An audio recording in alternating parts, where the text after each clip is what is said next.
하나님의 임재가 없이 예배를 드리면 그것은 예배가 아닙니다. 하나님의 예배가 지금 하나님께서 이곳에 임재하심을 믿고 우리가 예배를 드리면 이것은 우리가 진정한 예배가 되고, 지금 하나님이 없이, 하나님의 임재가 없이 예배를 드리면 이것은 모임에 불과합니다. 그렇지요?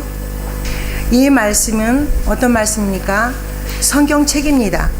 그렇지만 하나님의 말씀이, 이 말씀을 하나님께서 저에게 임재 가운데서 말씀을 대언하게 하면 이 말씀은 말씀이 되지만, 하나님의 임재가 없이 그냥 말을 한다면 이것은 말 전달일 뿐입니다. 그걸 믿습니까? 하나님께서 이 시간 이곳에 임재하여 계심을 저는 믿습니다. 아멘. 우리가 천국에 가면 3번 놀란다고 합니다.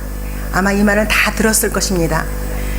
첫 번째 놀라는 일은 정말 그 사람은 꼭 와야 있어야 하는데, 정말 그 사람이 꼭 천국에 있을 줄 알았는데 그 사람이 없다는 것입니다. 이것이 첫 번째 놀라는 일이고요.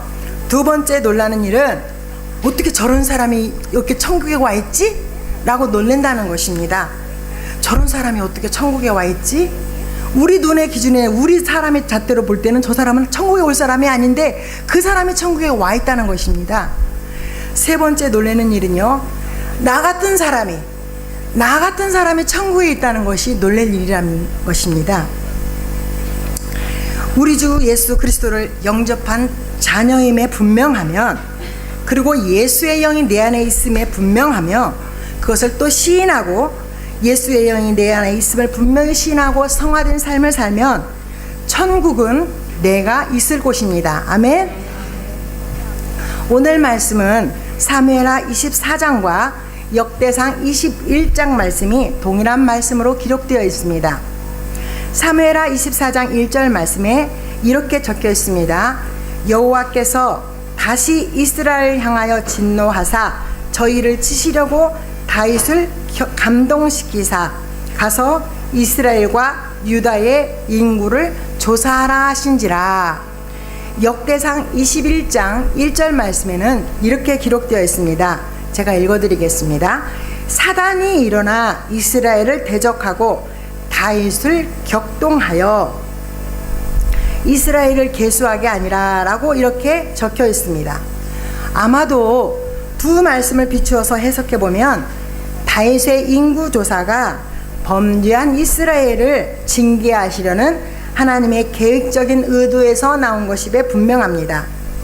엄밀히 말하면 다윗이 사단의 유혹에 빠지는 것을 하나님이 방임했다는 것입니다. 다윗의 통치 말기에는 하나님의 긍휼과 은혜 속에서 주변의 열방들을 다 물리치고 아주 평안해졌습니다. 다윗이 왕이 되고 나서 초기에는요, 적은 군사력으로 주변의 모든 나라들을 다 물리치고요, 또 주변 모든 나라를 물리치고 나서 다윗이 이렇게 또 고백을 합니다. 아까 우리 찬양 드렸지요. 하나님께서는 나의 승리이십니다. 하나님께서는 나의 방패이십니다. 하나님께서는 나의 힘이십니다. 하나님은 나의 요새이십니다. 나의 피난처이십니다. 나의 등불이십니다. 라고 겸손해하던 다윗이었습니다. 그러나 다윗의 통치 말기에는요, 하나님을 의지하기보다는요, 눈에 보이는 자기의 군사력이 엄청나다는 것에 대해서 자신의 능력이 대단하다고 이렇게 생각한 것 같습니다.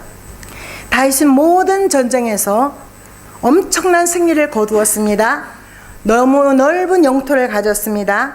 전쟁에서 승리했던 결과물이 엄청나게 많았고 자기를 따르는 수가 너무나도 많았습니다.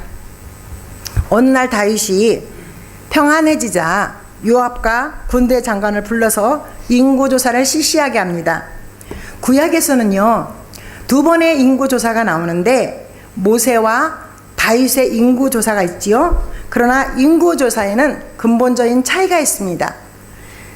모세는 하나님의 명령에 따라서 일을 주관하게 했는데, 인구조사를 하게 했는데 누구에 따라 누구를 통해서 하게 했냐면 제사장을 통해서 인구조사를 하게 했는데, 반면에 다윗은요, 자신의 세력을 강화시키고 군사력을 증강시키기 위해서 인구조사를 실시했다는 것입니다. 다윗은요, 자기와 전쟁에서 늘 함께했던 요압과 군대 장관을 불러서 인구조사를 실시하게 하는데, 늘 악한 일에는 빠지지 않는 요압도, 영적 분별력이 전혀 없는 그 요압이 이렇게 말을 합니다. 다윗이 실수를 갖다가 범하지 않게 말립니다. 우리 3절을 같이 읽어보겠습니다. 같이 읽겠습니다. 시작. 요압이 앉게 이르되 이 백성이 얼마든지 왕의 하나님 여호와께서 100배나 더하게 하사 내 주 왕의 눈으로 보게 하시기를 원하나이다. 그런데 내 주 왕은 어찌하여 이런 일을 기뻐하시나이까. 아멘. 요압이 말렸다는 것입니다.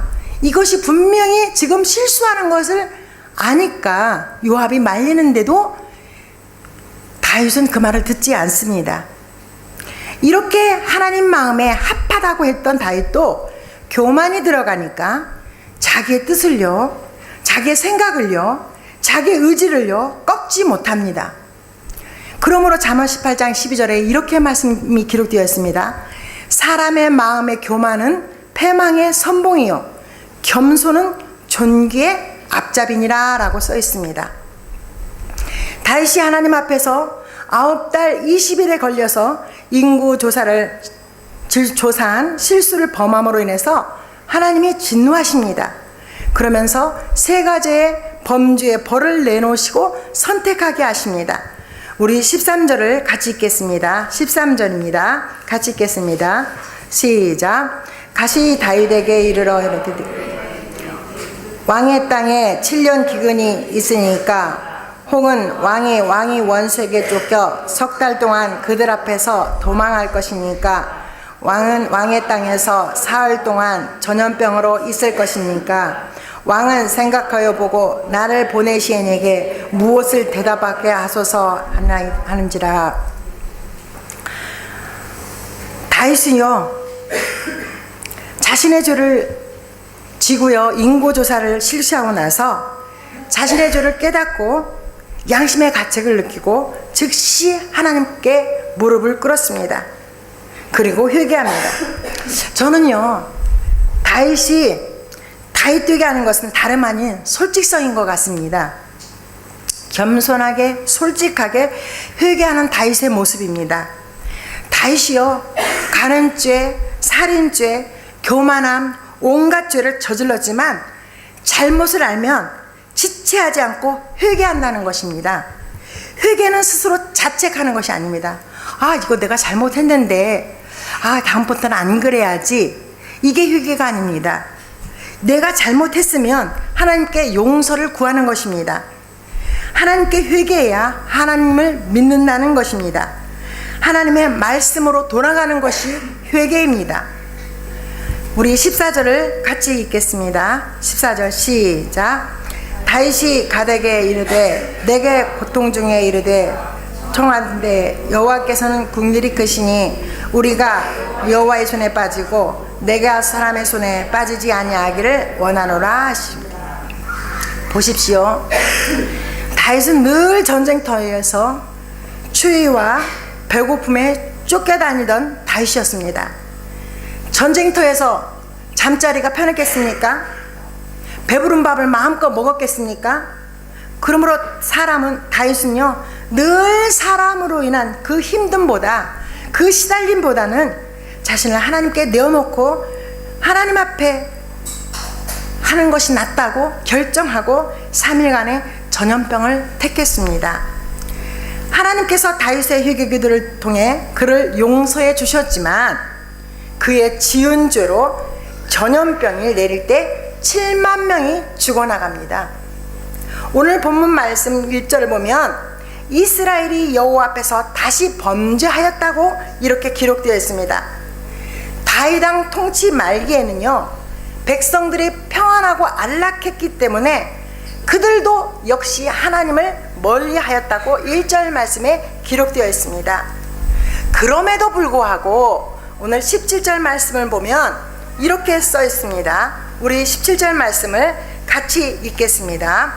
다윗이 백성을 치는 천사를 보고 곧 여호와께 이르되 나는 범죄하였고 악을 행하였거니와 이 양 무리는 무엇을 행하였나이까? 청하건대 주께서 나와 내 아비의 집을 치소서 하니라. 아멘. 이 구절이요, 리더, 지도자가 해야 될 덕목이라고 저는 생각합니다. 백성들이 잘못도 했지만 이것을 내가 다 끌어안는 겁니다. 끌어안고요, 백성들의 죄를 사해달라고 이렇게 그 누구도 아닌 나와 내 아비 집을 치소서라고, 모세도 그랬잖아요. 생명록을 내 이름에서 지워달라고 이렇게 말했잖아요. 다윗도 똑같이 이렇게 말을 합니다. 이것이 지도자가 가져야 될 덕목입니다. 하나님께 범죄한 다윗에게 처방전을 갓 선견자에게 내립니다. 그것이 다름 아닌 아라우나의 타작마당에서 예배를 드리라는 것입니다. 저는 성경에서 좋아하는 인물 중에 한 사람이 이 아라우나입니다. 저는 이 사람이 너무 좋습니다. 오늘 18절을 같이 읽어보실까요? 18절, 저는 성경 구절을 꼭 찾아가면서 읽습니다. 설교를 합니다. 같이 읽어가면서 하겠습니다. 시작. 이날에 가시 다윗에게 이르러 그에게 이르되 올라가서 여부스 사람 아라우나의 타작마당에서 여호와를 위하여 제단을 쌓으소서 하매. 여부스 족속의 아라우나라는 사람은요, 예루살렘 산 기슭에서 자리 잡고 사는 시골 한 농부입니다. 그런 누가 보든지 아니 보든지 그 삶의 현장에서 자녀들과 함께 예배드리는 시골 농부라는 것입니다. 생각해 보십시오. 다윗이 시골 농부인 아라우나를 알았겠습니까? 아니요, 전혀 몰랐습니다. 다윗은 몰랐지만 하나님이 받으시는 예배를 드리는 자가 따로 있었다는 것입니다. 백성들이 하나님을 멀리했다고 오늘 절 말씀에 기록되어 있지만 하나님께 예배를 드리는 자가 따로 있었다는 것입니다. 하나님이 받으시는 예배를 드리는 자가 따로 있었다는 것을